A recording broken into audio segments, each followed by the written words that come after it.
landasan dari keluarga maslahah itu artinya apa?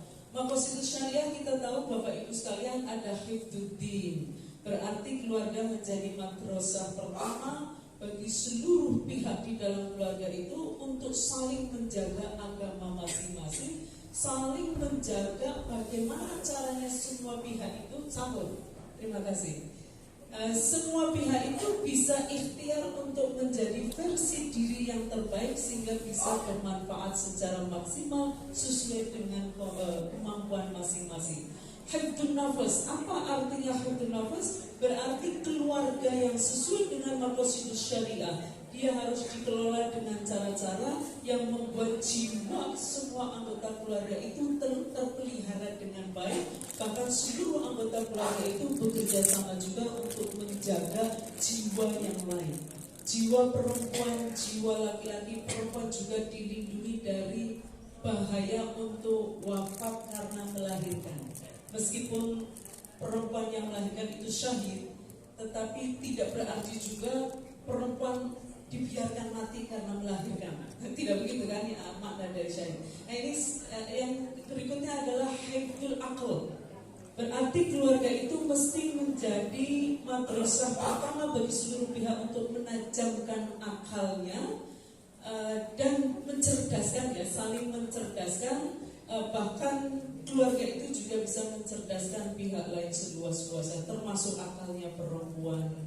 Kemudian hifdzul ilm, menjaga martabat, tentu saja martabat laki-laki dan perempuan. Nah, hifdzun nasl ini Bapak Ibu, menjaga keturunan itu berarti menjaga sistem reproduksi laki-laki dan perempuan. Karena al-amru bisyai'in amrun biwasailihi.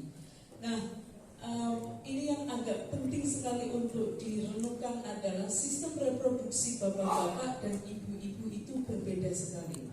Sehingga kemaslahatan di dalam keluarga ini penting untuk mempertimbangkan perbedaan itu. Nyuwun sewu Bapak Ibu sekalian, dalam bereproduksi, dalam proses melahirkan anak, tubuh bapak-bapak itu hanya mengeluarkan sperma.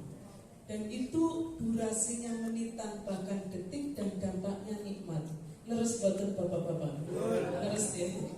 Saya tanya ke mahasiswa saya di PTI, katanya betul Bu. Oh, oke, betul. Bagaimana dengan perempuan? Nah, menikah bapak-bapak khususnya mohon dipertimbangkan. Perempuan itu satu menstruasi, itu mingguan, kadang sampai 2 minggu. Dampaknya apa Ibu? Nikmat atau sakit? Sakit. Al-Quran menyebut azan.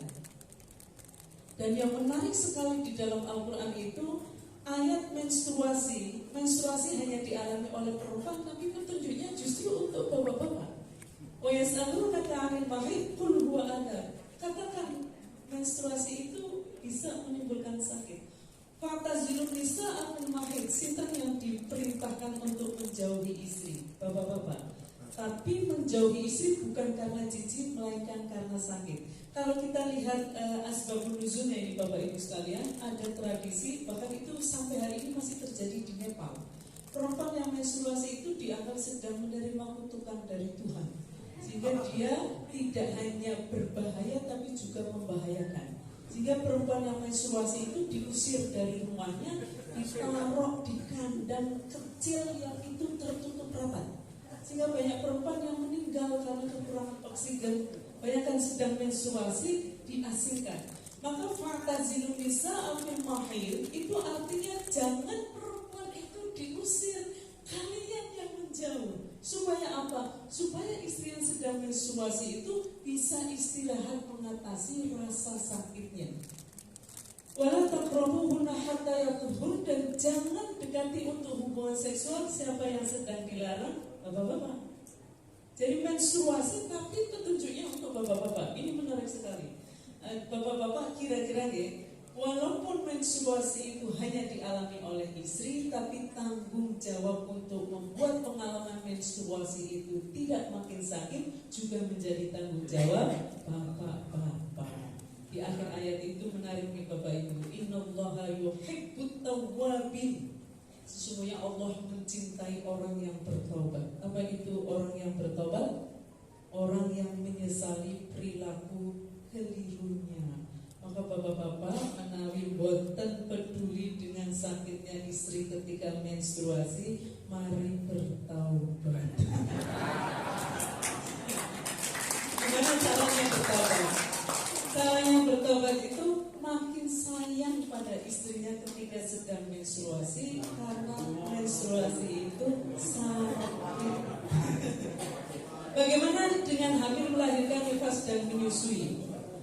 Hamil tadi kan menstruasi ya bapak-bapak. Bapak-bapak hanya menitah bahkan detik dan nikmat. Ibu-ibu menstruasi sudah mingguan. Lalu hamil berapa lama? Bulanan, 9 bulan. Melahirkan jam-jaman harian. Nifas bisa mingguan, bisa sampai 2 bulan. Menyusui bayi bisa sampai 2 tahun. Dan Al-Quran menyebut pengalaman tersebut sebagai pengalaman yang burhan, melelahkan, bahkan wahnan ala wahnin. Itu sakit atau lelah yang berlipat-lipat, bertumpuk-tumpuk, berturut-turut. Baru aja dipakai untuk hamil, dipakai melahirkan, dipakai langsung nifas, dipakai juga menyusui. Ini yang disebut dengan wahnan ala wahnin. Hamil lagi. Maka yang kemaslahatan itu mesti mempertimbangkan perbedaan ini. Jadi Bapak Ibu sekalian, hamil, melahirkan, nifas dan menyusui itu disebut, dipesankan oleh Al-Quran. Ini kalimatnya kuat sekali Bapak Ibu. Wa wassaynal insana biwalidayhi. Kami wasiatkan kepada seluruh manusia. Berarti wahnan ala wahnin yang dialami ibu-ibu itu menjadi tanggung jawab seluruh manusia. Kami wasiatkan kepada manusia berkaitan dengan 2 orang tuanya, ayah dan ibu. Tapi lanjutannya itu hanya untuk ibu. Hamalathu ummuhu wahnan ala wahnin. Ibu hamil wahnan ala wahnin, sakit di atas sakit. Wa fisuluhu fi amaini, sampai menyapihnya setelah 2 tahun. Antara hamil dan nyapih itu kan hamil, melahirkan, nifas, menyusui. Apa yang diwasiatkan? Anishkurli, bersyukur padaku Allah, wali walidaik, dan berterima kasih pada 2 orang tua, khususnya ibu, karena yang disebutkan adalah ibu.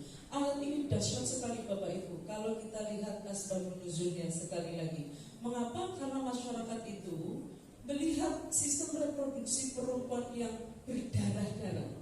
Kan bapak-bapak tadi hanya menitah dan detik, bahkan nikmat ya, gak ada pendarahannya. Kalau ibu-ibu menstruasi berdarah, melahirkan berdarah,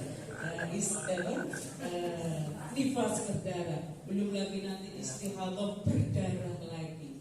Nah, berdarah ini dilihat oleh masyarakat sebagai sesuatu yang buruk, bahkan membahayakan, seperti kanker ya, penyakit yang berat, pembunuhan, peperangan itu kan identik dengan darah. Maka masyarakat kemudian menjadikan pengalaman reproduksi khas perempuan yang berdarah-darah ini sebagai alasan untuk menistakan kemanusiaan perempuan, sehingga perempuan itu kemudian tidak dianggap sebagai manusia, bahkan dianggap sebagai harta yang boleh diwariskan, boleh dihadiahkan. Ayat ini mengubah cara pandang secara total bahwa pengalaman reproduksi perempuan itu yang wahnan ala wahnin jangan dijadikan alasan untuk menistakan perempuan, sebaliknya dijadikan alasan untuk berterima kasih pada perempuan sebagai ibu kehidupan. Maka yang disebut dengan kemaslahatan Bapak Ibu sekalian, terutama bapak-bapak ini, karena bapak-bapak nggak mengalami menstruasi, hamil, melahirkan, nifas dan menyusui, sehingga sangat mungkin tidak tahu sakitnya, karena tidak tahu menganggap tidak ada, dan karena dianggap tidak ada, lalu tidak dipertimbangkan dalam kemaslahatan keluarga maupun kemaslahatan agama, bahkan kebijakan negara dan kearifan sosial. Maka pesan dari Al-Quran itu kira-kira berarti begini dalam konteks keluarga maslahat. Yang disebut kemaslahatan itu tidak boleh menyebabkan pengalaman biologis perempuan yang sudah sakit makin sakit, walaupun bapak-bapak tidak mengalaminya. Saya beri contoh bapak-bapak. Ibu-ibu itu kalau mau menstruasi kadang mengalami PMS. PMS itu adalah sakit menjelang menstruasi. Leres ya ibu-ibu? Banyak yang mengalami? Rasanya beripun? Rasanya menyerap kayak kram di perut itu. Tapi darah belum keluar. Darah belum keluar bapak-bapak. Sehingga menurut fikih boleh nggak suami istri hubungan seksual ketika PMS? Menurut fikih belum keluar berarti halal.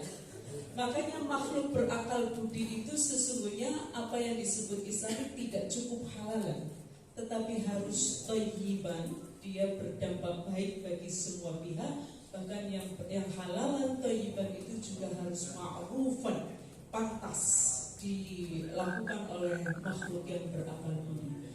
Nah, hubungan seksual suami istri pada saat istrinya sedang PMS itu secara hukum halal karena belum keluar, tapi tidak thayyiban karena buat istri makin sakit. Bagaimana buat suami yang tidak ada pengaruh ibu-ibu?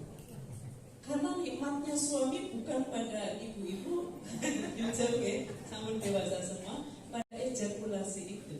Jadi mereka jangankan ibu sedang PMS, bahkan kemarin kan ada berita di media ya, perempuan korban perkosaan itu kan perempuan korban kecelakaan itu kan sedang terkapar tak berdaya dan sakit karena korban perkosaan, korban kecelakaan lalu diperkosa.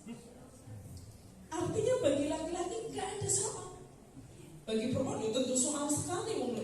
Korban kecelakaan kok nggak diapa-apain aja sudah sakit, ini tuh ditambah diperkosa, itu jahat sekali. Nah, karenanya sekali lagi yang disebut dengan kemaslahatan hifdzun nasl dalam konteks keluarga itu adalah memastikan pengalaman reproduksi suami dan istri itu sama-sama berjalan dengan nyaman dan bermartabat, halalan thayyiban wa ma'rufan. Lalu hifdzul mal, menjaga harta termasuk hartanya laki-laki dan perempuan. Kalau menjaga harta berarti hartanya harus ada kan?